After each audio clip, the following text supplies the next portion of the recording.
மேலறை தியானம் ஆகஸ்ட் மாதம் 5ஆம் திகதி புதன்கிழமை 2026ஆம் ஆண்டு. எழுதியிருப்பவர் ஹென்றி எல் சைல்ட்ரஸ், வாஷிங்டன், USA. தலைப்பு துணிக்கைகள். வாசிக்க வேண்டிய வேத பகுதி மத்தேயு 15ஆம் அதிகாரம் 21ஆம் வசனம் தொடங்கி 28ஆம் வசனம் வரை.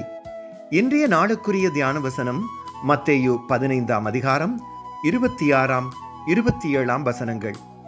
அவர் அவளை நோக்கி, பிள்ளைகளின் அப்பத்தை எடுத்து நாய்க்குட்டிகளுக்கு போடுகிறது நல்லதல்ல என்றார். அதற்கு அவள், மெய்தான் ஆண்டவரே, ஆகிலும் நாய்க்குட்டிகள் தங்கள் எஜமான்களின் மேசையிலிருந்து விழும் துணிக்கைகளை தின்னுமே என்றாள். ஒரு நாள் காலை உணவு நேரத்தில் ஜன்னலூடாக வெளியே பார்த்தேன். பறவைகளுக்காக வைக்கப்பட்டிருந்த உணவு தட்டில் பல சிறிய பறவைகள் உணவருந்திக் கொண்டிருந்ததை பார்க்க மகிழ்ச்சியாக இருந்தது. திடீரென்று சில பெரிய பறவைகள் தட்டில் வந்து அமர்ந்தன. சிறிய பறவைகள் பயந்து பறந்து விட்டன. எனக்கு கோபம் வந்தது. எழுந்து போய் அவற்றை விரட்டி விட்டேன். நான் சிறிய பறவைகளுக்காகத்தான் அந்த உணவை வைத்தேன்.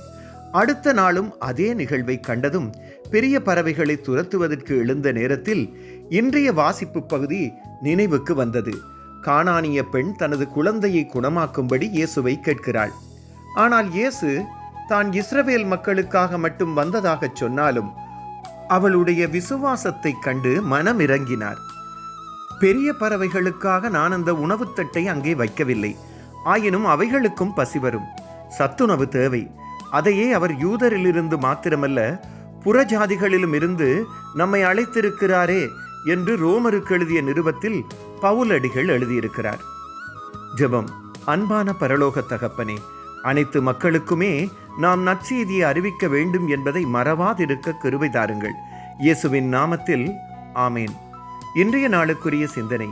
இயேசு கிறிஸ்துவை நம்புகிற அனைவருக்கும் கடவுளின் கிருபை கொடுக்கப்படுகிறது.